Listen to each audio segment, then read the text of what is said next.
This video is going to be all about division of fractions, but more importantly, you're going to be learning about when we use division of fractions.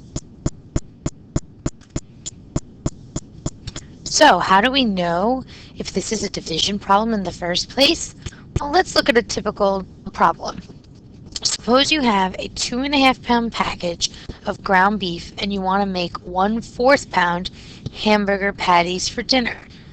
So try to visualize you have all this ground beef in a 2.5 pound package, and you want to take that 2.5 pounds and make 1/4 pound hamburger patties. So it's almost like you're taking the 2.5 pounds and dividing it into 1/4 groups. And they're basically saying, how many hamburgers can we make if we take that 2.5 pound package of ground beef and make 1/4 pound hamburger patties? So I wonder, how many hamburgers would I get? Well, in my mind, that's saying division, because I'm taking this ground beef and dividing it into different hamburgers. So we're going to find out, we're going to come back to this question and find out that answer after we take you through how we do division. Once you know that the question calls for the use of division, you then have to set up your division problem. And when you set up the division problem, you set it up like any other problem. So for example, if we were to divide 5/9 divided by 2/3, what would we do to solve this problem? Well, it's really hard to divide fractions, to actually take 5/9 and divide it by 2/3. So we're going to use the reciprocal of, or the opposite of division, which is multiplication. And when we do that, we are then going to use the reciprocal of the second fraction, or 2/3 in this case. The reciprocal is merely sort of taking the numerator and the denominator and switching their place. So for instance, 5/9 divided by 2/3 becomes 5/9 times 3/2. We've literally just taken 2/3 and almost flipped it upside down. So the numerator 2 then becomes the denominator, and the denominator 3 becomes the numerator. So now we have 5/9 times 3/2. And in the last video, you learned how to multiply fractions, and so we just multiply through. And you'll notice down here, you'll see 5/9 times 3/2, and you're just multiplying the numerators. 5 times 3 is 15, and the denominators, 9 times 2 is 18. Do you remember the quicker way we could do that to make sure it's simplified? Remember, I see 3 and 9, and I know they have a common factor of 3, so 3 divided by 3 is 1, and 9 divided by 3 is 3. So simplified, the fraction will be 5, and 3 times 2 is 6. 5/6 is 15 over 18, equivalent to 5/6. Well, yes, they have a common factor of 3. So 15 divided by 3 is 5, and 18 divided by 3 is 6. So essentially with division, we're going to turn it into a multiplication problem using the reciprocal of the second fraction. And, or essentially, more importantly, we should say the divisor, the number that we're dividing into the other number. And we use the reciprocal. And then we just use our strategies of multiplying fractions. So here's a simple division problem. So what is the quotient of 2/5 divided by 8/5? Quotient meaning a division problem. So we know we're going to take 2/5 and divide it by 8/5.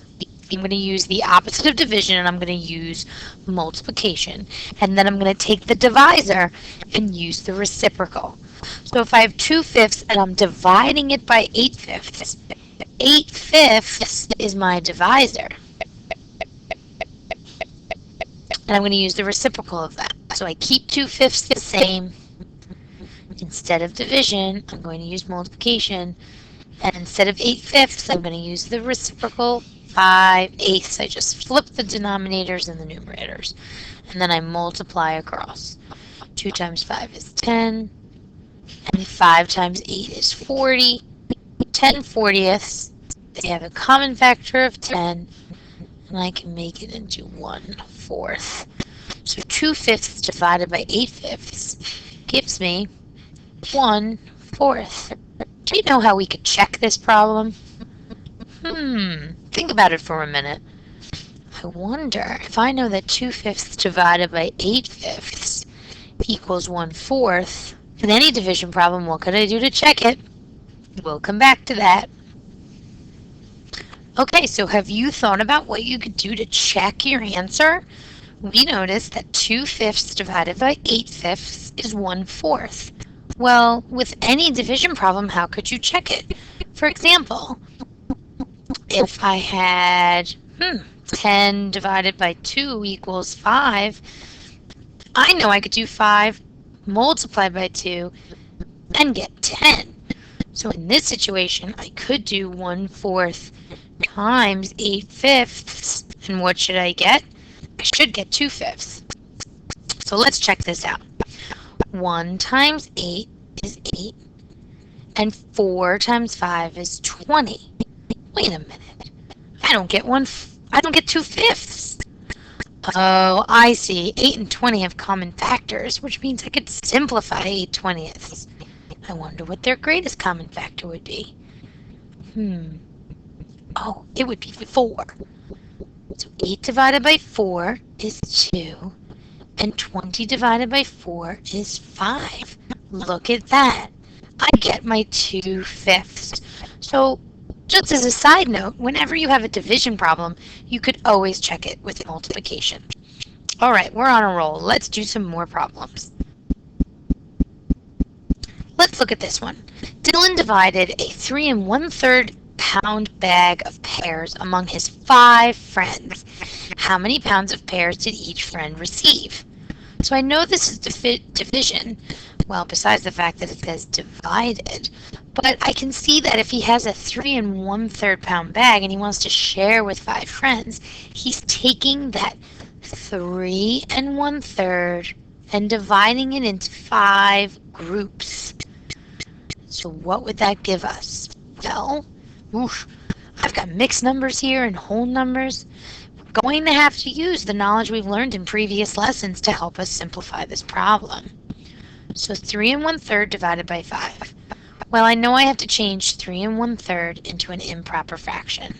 So, 3 wholes would be 9/3. And then 9/3 plus 1/3 is 10/3. You can do that trick of 3 times 3 plus 1 if you'd like. That gives us 10/3. Divided by 5. Now 5 wholes as a fraction is just 5 divided by 1. But I'm still with a division problem here. And I know I'm going to change this division problem into a multiplication problem. So I'm going to take 10/3, and instead of division, I'm going to multiply. But what did we say we had to do with the divisor? You got it. We have to use the reciprocal. So 5 over 1 as a reciprocal would be 1 over 5. And then we are left with straight multiplication. 10 times 1 is 10. And 3 times 5 is 15. I immediately notice that 10 and 5 have 5 in common as a factor. So I can divide the numerator by 5 and the denominator by 5. 10 divided by 5 is 2. And 15 divided by 5 is 3. So I'm left with 2/3. So if I have a 3 1/3 pound bag of pears, how many pounds of pears did each friend receive? They would receive 2/3 of a pound each. How can we check that? Well, if 3 1/3 divided by 5 equals 2/3, I can use multiplication to check as well. 2/3 times 5 over 1 should give me 3 1/3. So 2 times 5 is 10. 3 times 1 is 3. 10 thirds. That looks awfully familiar. I can go right back over here where I changed 3 1/3 into 10 thirds. Right here. So 10 divided by 3 would be 3 1/3 left over. So I know my answer is correct. So I did the division correctly. Alright, now that we've gone through some of those slides and learned how to divide, let's come back to this hamburger question. I have 2 1/2 pound package of ground beef, and we want to make 1/4 pound hamburger patties. So essentially, I'm going to be taking 2 1/2 pounds, and I'm going to be dividing it into 1/4 patties. 2 1/2 divided by 1/4. How many hamburgers am I going to get? Well, just like we noticed before, here we have a mixed number, so we're going to make that into an improper fraction. 2 wholes is equal to 4 halves. So 4 halves plus 1/2 is 5 halves, so 2 1/2 is 5 halves. Instead of division, I'm going to use multiplication, and the divisor of 1/4, we need to use the reciprocal, which is 4 over 1. So 5 times 4 is 20, and 2 times 1 is 2, and 20 halves, or 20 divided by 2, is 10. What does that 10 represent? Well, if I have 2 1/2 pound package of ground beef, and I make 1/4 pound hamburgers, it means I can have 10 burgers. I can make 10 hamburgers if they're all going to be 1/4 pound size. And how do we check? We can take 10, multiply it by 1/4, and that should give us 2 1/2. Well, 10 over 1 times 1/4 should be 10 fourths. And that's improper, so let's change it to a mixed number. 10 divided by 4 would be 2 2/4, which is also equivalent to 2 1/2. So, we know our answer is correct. Now we would like you to do some independent practice. Complete these 4 questions on your own loose leaf and then show to your teachers in your class. Remember, you might all have different math teachers, so you might have this assignment due on different days.